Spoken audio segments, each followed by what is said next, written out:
आइए बच्चों, तीसरा पाठ शुरू करते हैं। बंधुत्व, जाति तथा वर्ग।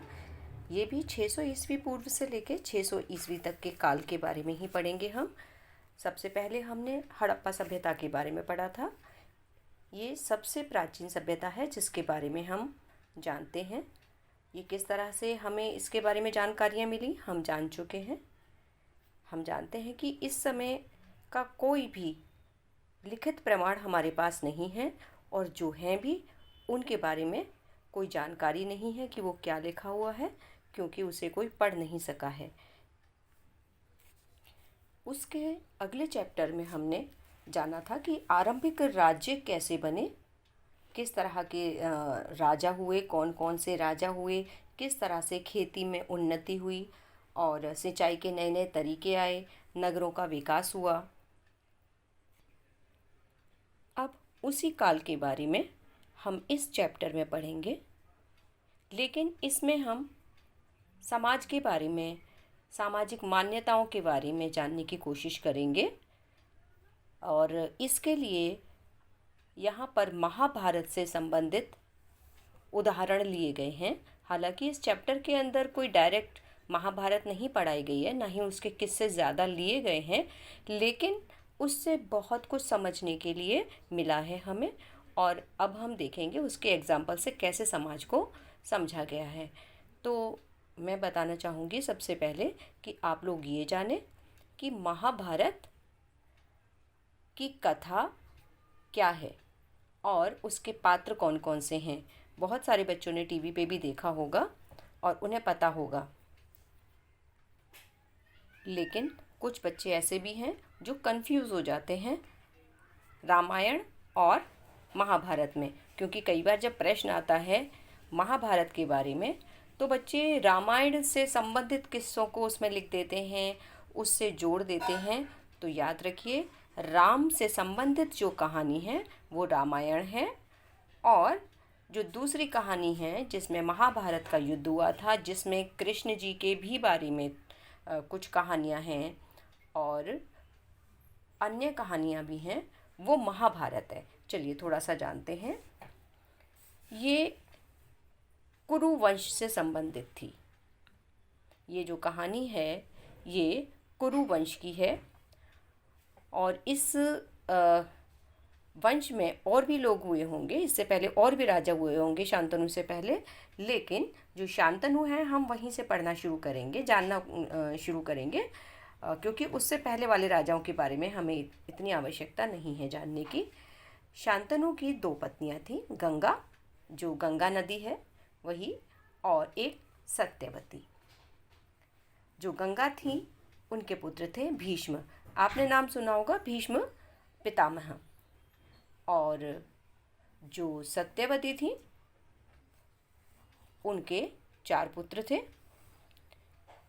चित्रंगदा और विचित्रवीर्य, वेदव्यास और पाराशर। इनमें से ऐसा कहा जाता है कि जो वेदव्यास हैं इनके शादी से पहले हुए थे ये पुत्र, और ये 3 पुत्र थे। इनमें से ये शादी से पहले ही, जो चित्रंगदा थे वो शादी से पहले ही युद्ध में मृत्यु को प्राप्त हुए थे, इसलिए इनके कोई संतान नहीं थी। जो विचित्रवीर्य थे इनकी 2 पत्नियां थीं, अंबिका और अंबालिका। जो अंबिका थी उनके पुत्र थे धृतराष्ट्र, और जो अंबालिका थी उनके पुत्र थे पांडु। और जो विदुर थे वो इनकी मेड से थे, यानी कि जो दासियां हुआ करती थी उनसे जो पुत्र थे वो विदुर थे। अब क्योंकि जो विदुर थे वो इनकी दासी से पुत्र थे, इसलिए इन्होंने इनका हक नहीं था राज सिंहासन पर, तो इनकी बात नहीं करते हैं। लेकिन जो धृतराष्ट्र और पांडु थे, विचित्रवीर्य के बाद इनका हक बनता था। लेकिन धृतराष्ट्र बड़े होने के बावजूद भी राजा नहीं बन सकते थे क्योंकि यह दृष्टिबाधित थे, ये देख नहीं सकते थे। राजा को पूर्ण रूप से स्वस्थ होना चाहिए, प्रत्येक अंग उनका सही कार्य करना चाहिए, ऐसा मान्यता थी। तो धृतराष्ट्र जो थे वो राजा नहीं बन सकते थे, तो पांडु बने। धृतराष्ट्र जो थे उनकी एक पत्नी थी गांधारी और दूसरी जो है दासी थी युयुत्सु। और सॉरी, उसका नाम मुझे नहीं पता है, देखती हूँ मैं। चलिए, इसका नाम जान के हम क्या करेंगे, इसका कुछ महाभारत में ज़्यादा जिक्र हुआ भी नहीं है, लेकिन इनके पुत्र थे युयुत्सु। और गांधारी जो थे उनके 100 पुत्र थे। 100 पुत्र में सबसे बड़े दुर्योधन थे, दुशासन था, और दुशासन के अलावा 98 और उनके भाई थे। इसके अलावा एक उनकी पुत्री थी दुशाला। इधर अगर पांडु की बात करें तो इनकी 2 पत्नियां थीं, एक कुंती और माद्री। कुंती के 3 पुत्र थे, युधिष्ठिर, भीम और अर्जुन। माद्री के 2 थे, नकुल और सहदेव। कुंती के भी एक शादी से पहले पुत्र हुए थे जिनका नाम कर्ण रखा गया था, और इन्होंने इस पुत्र को उस समय त्याग दिया था समाज के भय से, जिसकी वजह से ये जो है शूद्रों के बीच में, यानी कि जो सबसे निम्न वर्ग था उस वर्ग के एक व्यक्ति ने इन्हें पाला था। ये बाद में ज्ञात हुआ कि कर्ण इनके पुत्र हैं। तो इस तरह से ये इनका फैमिली ट्री है। इस पाठ में हम सामाजिक इतिहास का पुनर्निर्माण करने के लिए कुछ परंपराओं का उपयोग करेंगे। राजनीति और अर्थव्यवस्था में बदलाव के बारे में समझने की कोशिश करेंगे। सामाजिक व्यवहार और क्या उसके मानदंड थे वो जानेंगे, और सामाजिक परिस्थितियों और प्रथाओं की एक विस्तृत श्रृंखला के बारे में भी समझने की कोशिश करेंगे। ये एक विशाल महाकाव्य है। आपको मैं पहले भी बता चुकी हूँ कि पहले की जितनी भी रचनाएं हैं वो काव्य रूप में हैं, और इसके अंदर हमें बहुत सारी जानकारी प्राप्त होती है। और महाभारत के अंदर युद्ध के बारे में है, जंगलों के बारे में, महलों और बस्तियों के बारे में बहुत सारे विवरण शामिल हैं। महाभारत के अंतर्गत चचेरे भाइयों के बीच जमीन और प्रतिष्ठा के लिए युद्ध की कहानी है। तो हम देखेंगे यहाँ पर दोनों तरफ युद्ध के लिए योद्धा खड़े हुए हैं, और बीच में श्री कृष्ण और ये अर्जुन हैं। आपने पढ़ा होगा, भगवत गीता के बारे में भी जानते होंगे आप। तो ये जो अर्जुन हैं ये अपने ही संबंधियों को, बंधु बांधवों को देखकर, यानी कि सभी इनके ही अपने जानने वाले थे, इनके गुरु भी थे, इनके ग्रैंड पा भी थे, और इस तरह से यहाँ पर मना कर देते हैं कि मैं इनके साथ युद्ध नहीं करूँगा। तब ये कृष्ण इन्हें समझाते हैं, और इन्हें जिस तरह से वो समझाते हैं उसमें जो श्लोक हैं उसे भगवत गीता कहा जाता है, गीता के उपदेश कहा जाता है। तो इस तरह से कृष्ण ने अर्जुन को युद्ध लड़ने के लिए तैयार किया था। महाभारत कई भाषाओं में मिली है, संस्कृत में तो है ही, इसके अलावा कश्मीर, नेपाल, केरला, तमिलनाडु, यहाँ से भी अलग अलग इसके पार्ट्स मिले हैं। हम पढ़ेंगे इसके बारे में कि ये लगभग 1000 साल तक लिखी जाती रही है। यहाँ पर हमें इस पाठ के अंदर वर्णों के बारे में भी जानकारी मिलेगी। हम पहले भी जानते हैं कि हमारे समाज में 4 वर्ण हैं, यानी कि 4 वर्णों में विभक्त किया गया था समाज को। सबसे पहला ब्राह्मण वर्ग है, ये ब्राह्मण थे, और क्षत्रिय, वैश्य और शूद्र। इनके बारे में डिटेल में हम आगे पढ़ेंगे पाठ के अंदर। यहाँ पर परिवार दिखाया गया है जिसमें कृष्ण भी हैं, और ये सभी पांडव भाई हैं जो उनके साथ वार्तालाप कर रहे हैं।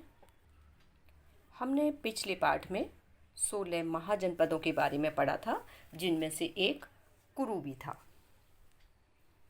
आप देख सकते हैं यहाँ पर कुरु है और ये पांचाल। और क्योंकि हम उसी समय के बारे में जानकारी हासिल कर रहे हैं, तो उस समय के ये सारे के सारे प्रसिद्ध महान जनपद थे। जब मैंने इनका फैमिली ट्री दिखाया था तो आपको बताया था गंगापुत्र भीष्म थे। इन्हें भीष्म पितामह कहा जाता था। इन्होंने शादी नहीं की थी और ये इसी तरह से इनको सपोर्ट करते थे सबको, और इनको वरदान था कि इनकी मृत्यु नहीं होगी या फिर ये अपनी इच्छा से शरीर को त्याग सकते हैं। अब मैं आपको इसका चित्र दिखाती हूँ। ये देखिए, ये भीष्म पितामह है और क्योंकि ये अपनी मर्जी से अपना जीवन त्याग सकते थे, इसलिए ये काफ़ी बुजुर्ग हो गए थे। और जब युद्ध हुआ तो इनको तीर लग गया, लेकिन ये जो अर्जुन था उसने इन्हें ये जो तीर दिखाई दे रहे हैं इनके शैया पे लेटा दिया था। और यहाँ पर ये बाद में युद्ध ख़त्म होने के बाद सभी इनके पास आए हैं। और इसके आगे की कहानियाँ आपने टीवी में भी देखी होगी, नहीं तो आप और भी जानकारी हासिल कर सकते हैं। अब मैं आपको बताती हूँ कि युद्ध किसके बीच में हुआ था और क्यों हुआ था। मैंने आपको बताया था कि जो विचित्रवीर्य थे, इनकी जो दो पत्नियाँ थी, अंबिका और अंबालिका, इनके दो पुत्र थे। धृतराष्ट्र बड़े थे, लेकिन बावजूद इसके ये है राजा नहीं बन सकते थे क्योंकि ये देख नहीं सकते थे। और दूसरे थे पांडु, इसलिए पांडु राजा बने। लेकिन पांडु की मृत्यु जल्दी हो गई और तब तक इनके जो बच्चे थे सिंहासन को संभालने की उम्र के नहीं हुए थे, यानी कि इनकी जो उम्र थी वो अभी सिंहासन संभालने लायक नहीं थी।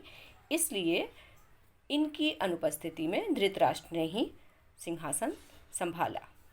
अब उसके बाद समस्या ये आई कि जब ये बच्चे बड़े हो गए तो जो दुर्योधन थे वो चाहते थे कि वो खुद राजा बने। अगर पांडु के बेटे की बात करें तो युधिष्ठिर को बनना चाहिए था।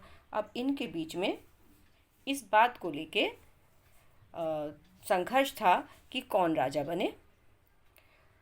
दुर्योधन खुद ही चाहते थे राजा बनना, लेकिन जो पब्लिक थी वो युधिष्ठिर को ज़्यादा पसंद करती थी, क्योंकि इनका जो चरित्र था, जो इनके विचार थे, वो पब्लिक को ज़्यादा पसंद थे, इसलिए वो युधिष्ठिर को चाहती थी। लेकिन उसके बावजूद भी दुर्योधन को लगता था कि वो राजा बने, और इसीलिए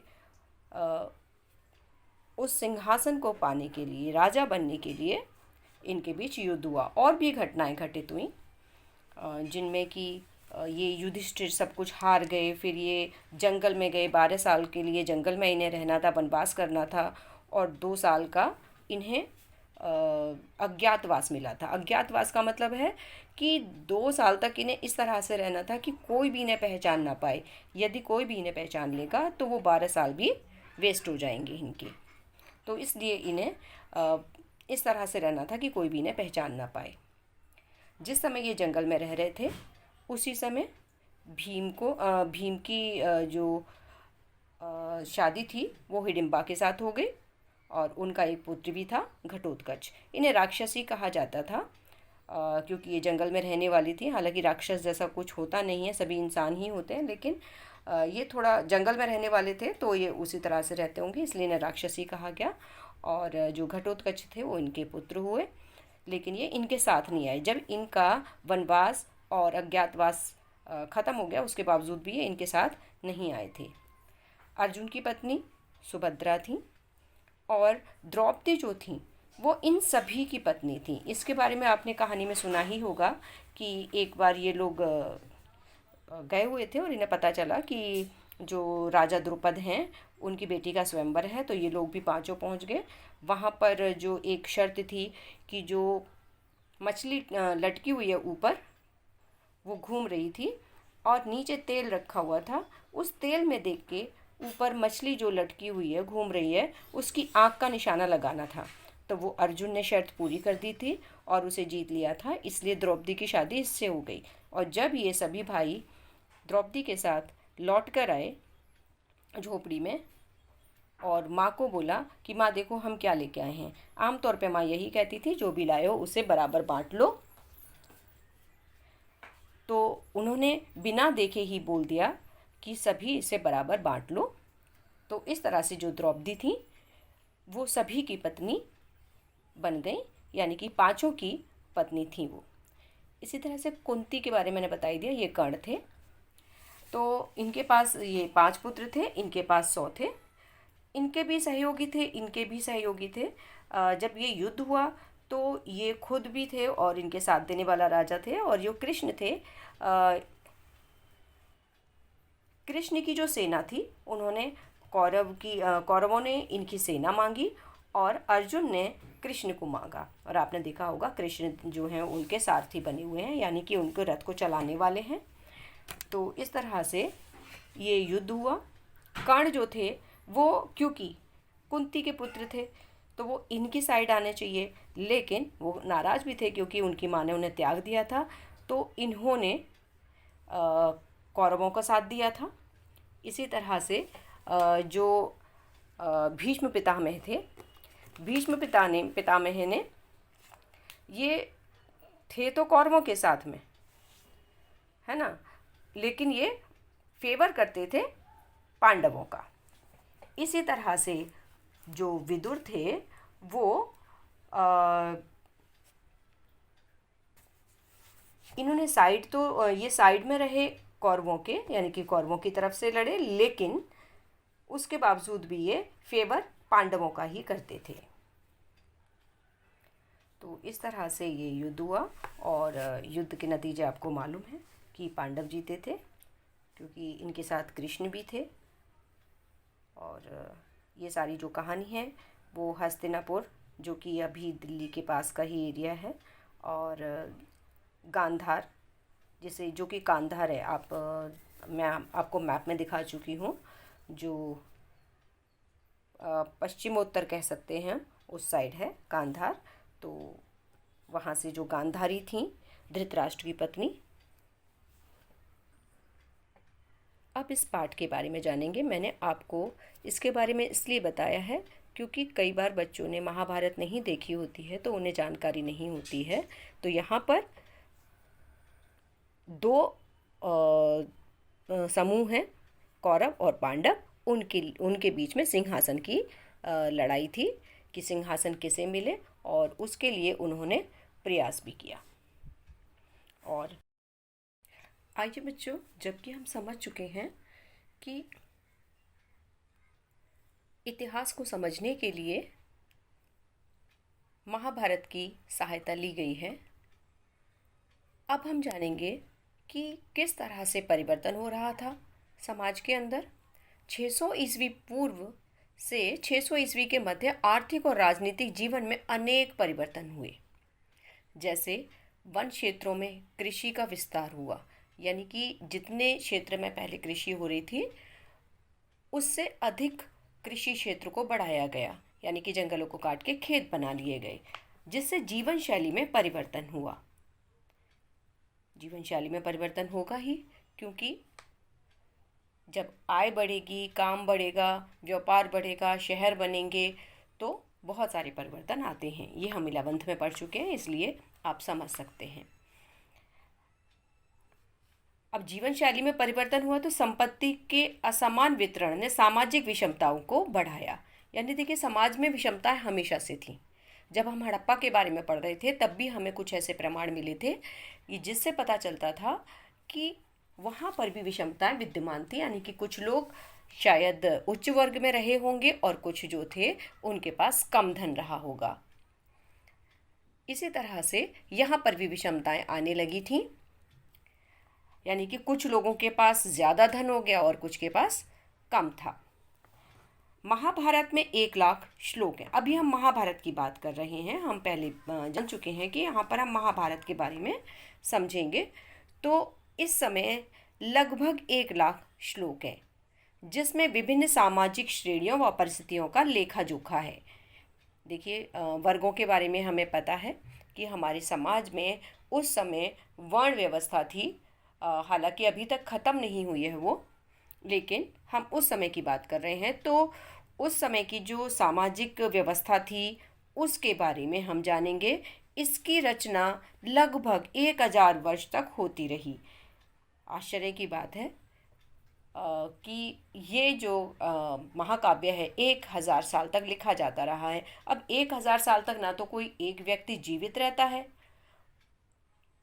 और ना ही जो है एक किताब लगातार बैठ के कोई लिख सकता है। तो हम ये मान के चलेंगे कि उस समय एक बार में शायद इसके अंदर 10,000 श्लोक लिखे गए थे आरंभ में, लेकिन उसके बाद अलग अलग भाषाओं में अलग अलग कहानियाँ और श्लोक इसके अंदर जुड़ते चले गए और समय के साथ साथ जो परिवर्तन हुए वो भी इसमें दिखाई देते हैं। तो इस तरह से ये जो ग्रंथ है ऐसा माना जाता है कि 1000 साल तक इसकी रचना होती रही। इसकी मुख्य कथा दो परिवारों के बीच हुए युद्ध का चित्रण है। ये आप समझ चुके होंगे, जो मैं पहले बता चुकी हूँ, कौरव और पांडव, उनके बीच के युद्ध के बारे में इसमें बताया गया है। ग्रंथ के कुछ भाग विभिन्न सामाजिक समुदायों के आचार व्यवहार के मानदंड तय करते हैं। यानी कि कुछ और भी घटनाएं हैं जिनसे हमें समाज के बारे में भी पता चलेगा। अब हम कह रहे हैं कि महाभारत 1000 साल तक लिखा जाता रहा है, तो इसके बारे में हमें कैसे जानकारी मिली? तो महाभारत का एक समालोचनात्मक संस्करण तैयार किया गया, क्योंकि सभी ने जो कहानी लिखी थी वो एक जैसी नहीं थी। कुछ बातें उसमें मैच करती थी और कुछ बातें आपस में मैच नहीं करती थी। 1919 में प्रसिद्ध संस्कृत विद्वान V.S. सुक्तांकर के नेतृत्व में एक परियोजना शुरू हुई। अनेक विद्वानों ने मिलकर महाभारत का समालोचनात्मक संस्करण तैयार करने का जिम्मा उठाया। यानी कि ये जो थे V.S. सुक्तांकर, ये संस्कृत के विद्वान थे और आपको मालूम है हमारे जितने भी काव्य हैं या धर्म ग्रंथ हैं सभी संस्कृत में लिखे हुए हैं। तो मूल रूप से जो हमारी महाभारत है वो भी संस्कृत में लिखी गई है। तो V.S. सुक्तांकर ने एक परियोजना शुरू की जिसके अंदर अनेक विद्वान जुड़े, क्योंकि यहाँ पर कोई एक किताब नहीं थी, तमाम भाषाओं में और बहुत सारी कहानियाँ थीं अलग अलग जगहों से जो मिली थी। तो उन सबको पढ़ना था और उनके बारे में निर्णय लेना था कि कौन सी चीज़ें सही हैं, कौन सी नहीं, और कौन सी इसमें एक जैसी हैं। तो इस तरह से ये एक व्यक्ति नहीं कर सकता था, तो अनेक विद्वानों ने मिलकर इसका एक संस्करण तैयार किया। विभिन्न लिपियों की भाषाओं पांडुलिपियों के को एकत्र किया गया, यानी कि जितनी भी महाभारत से संबंधित कहानियाँ मिली चाहे किसी भी भाषा में हो उन्हें इकट्ठा किया गया और उन श्लोकों का चयन किया जो सभी पांडुलिपियों में थी। देखिए, सबने अलग अलग कहानी लिखी, लेकिन कुछ बातें ऐसी थीं जो सभी में समान रूप से लिखी गई थी, यानी कि कुछ घटनाएं ऐसी थीं जो सभी में थीं। उनको अलग किया गया पहले और उनका प्रकाशन 13,000 पृष्ठों के ग्रंथ खंडों में किया। यानी कि अब उसके बाद जब सब में से मेन बातें निकाल ली गई फिर उसका प्रकाशन किया गया और इस काम में 47 साल लग गए। संस्कृत के कई पाठों के अनेक अंशों में समानता थी, यानी कि जो संस्कृत के पाठ थे उनमें कई चीज़ें मैच कर रही थी और जो कश्मीर, नेपाल से केरल और तमिलनाडु तक सभी पांडुलिपियों में देखने को मिली। यानी कि जो संस्कृत में भी थी, कश्मीर, नेपाल, तमिलनाडु जहाँ से भी मिली, इनमें भी वो चीज़ें सेम थी। यानी कि कुछ बातें जो थी वो समान थी और अन्य बातें जो थी वो अलग अलग तरह से कहानियाँ जुड़ी हुई थी उसमें। और इसके साथ ही अनेक क्षेत्रीय प्रभेद भी उभर कर आए। प्रभेद का मतलब है अंतर। तो इस तरह के कई क्षेत्रीय भाषाओं में लिखी हुई होगी तो उनमें भी कुछ अंतर निकल के आए। तो प्रभेदों का संकलन परिशिष्टों के रूप में किया गया है। जो अंतर थे, जो डिफरेंसेस आ रहे थे उनमें, कहानियों में या घटनाओं में, उनको परिशिष्ट के रूप में दिया गया, जो कि 13,000 पृष्ठ में से आधे से भी अधिक है। यानी कि अगर 13,000 पृष्ठ हैं तो हम ये मान सकते हैं कि लगभग 6,000 कहानी हैं और लगभग 7,000 हो सकता है कि उसके अंदर परिशिष्ट हो। अब ये हो गई महाभारत की बात। अब आते हैं, आगे बढ़ते हैं, इसके बारे में जानते हैं, बंधुता एवं विवाह। बंधुता यानी कि भाईचारा जो होता है, भाई बंधु जो होते हैं, है ना, आपस में चचेरे ममेरे फुफेरे, है ना, वो सभी। और विवाह के बारे में कुछ नियम थे। तो अनेक नियम और व्यवहारों की यहाँ पर विभिन्नता मिलती है, यानी कि अलग अलग लोग जो है अलग अलग नियमों का पालन किया करते थे। अब थोड़ी सी परिवारों के बारे में भी जानकारी लेते हैं। अब परिवार के बारे में हम जानेंगे तो देखिए, सभी परिवार समान नहीं होते, आज भी नहीं होते। कोई बड़ा परिवार होता है, कोई छोटा परिवार होता है, किसी की सोच अलग होती है, कोई परिवार अलग तरह से सोचता है, पूजा पाठ के तरीके अलग होते हैं, खान पान के तरीके अलग होते हैं। तो इसी तरह से जो उस समय भी परिवार थे वो समान नहीं होते थे।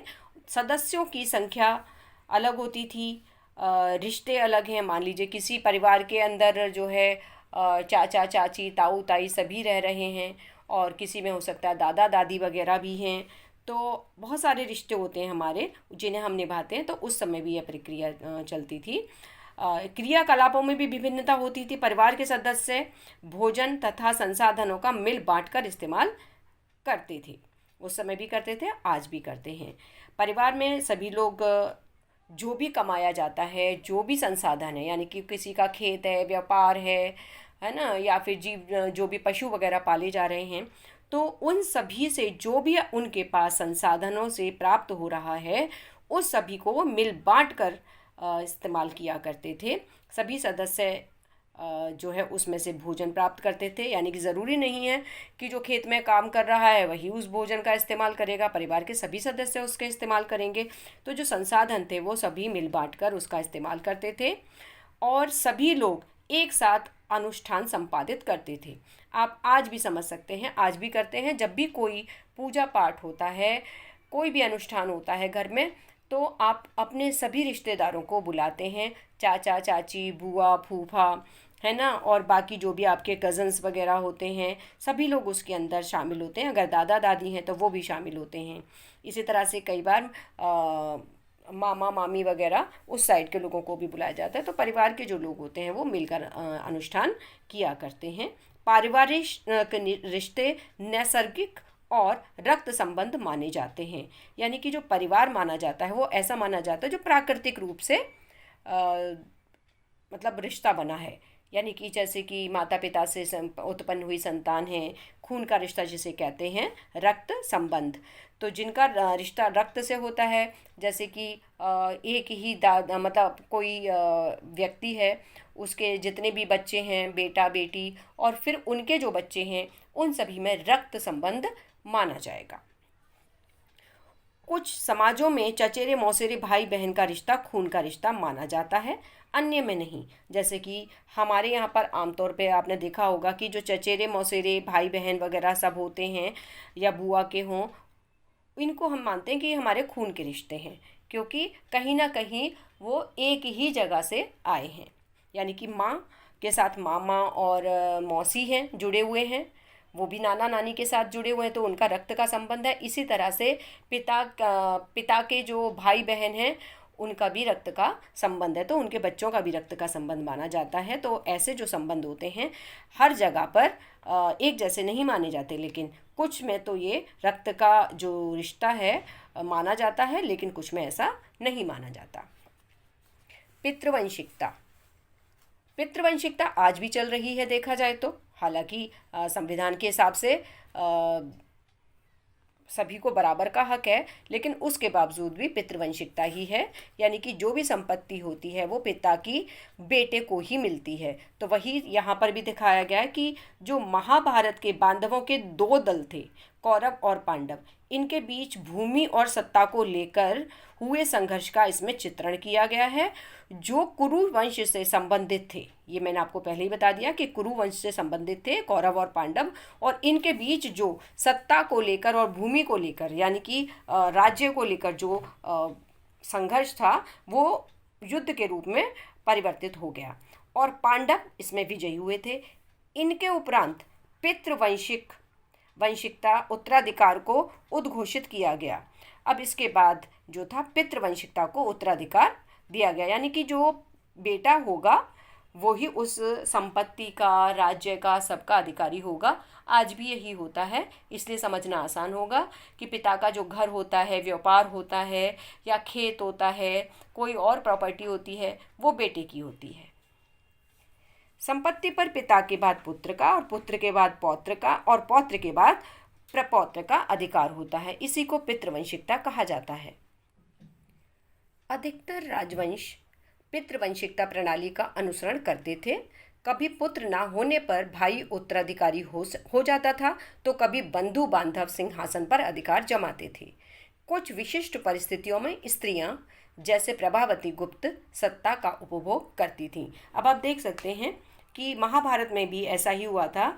जब पांडु के जो पुत्र थे वो गद्दी पर बैठने लायक नहीं हुए थे, राजगद्दी पर बैठने लायक अगर नहीं हुए थे, तो उस समय उनके भाई ने उस राजगद्दी को संभाला था। इसी तरह से कई बार अगर मान लीजिए भाई, सगा भाई भी ना हो, तो चचेरे भाई वगैरह भी उसके ऊपर अपना अधिकार करने की कोशिश करते थे या अपना अधिकार जमा लेते थे। और कई बार ऐसा भी हुआ है कि स्त्रियां भी उसको उत्तराधिकारी हो जाती थी उनके बाद में। तो ऐसा एक उदाहरण हमारे पास प्रभावती गुप्त का है, जो हमने पिछले चैप्टर में भी पढ़ा था कि प्रभावती गुप्त के पास संपत्ति थी। आमतौर पे आपको पता है कि स्त्रियों के पास उस समय संपत्ति रखने का अधिकार नहीं होता था। ना तो उनके नाम कोई भूमि होती थी, ना ही कोई जमीन उनको दी जाती थी, और ना ही अन्य कोई संपत्ति उनके नाम होती थी। लेकिन प्रभावती गुप्त का हमने एक उदाहरण पढ़ा था जिसमें कि उन्होंने भूमि दान दी थी। तो भूमि वही दान कर सकता है जिसके पास अपनी भूमि हो, तो इससे पता चलता है। तो प्रभावती गुप्त को आप याद रखिएगा, क्योंकि कई जगह पर उदाहरण के तौर पे कि हाँ भाई, सिर्फ पुरुष ही सत्ता का उपभोग नहीं कर रहे थे, कुछ स्त्रियों ने भी किया, और उनमें से प्रभावती गुप्त का नाम हमारे पास है। इसके बाद आते हैं विवाह के नियम। पितृवंश के लिए पुत्र महत्वपूर्ण थे, बिल्कुल। आज भी आप देखिए, इतना समय बीत गया है, हम कुछ हजार साल पहले की बात कर रहे हैं। उसके बावजूद हम देख सकते हैं कि आज भी लोगों का पुत्र मोह नहीं गया है।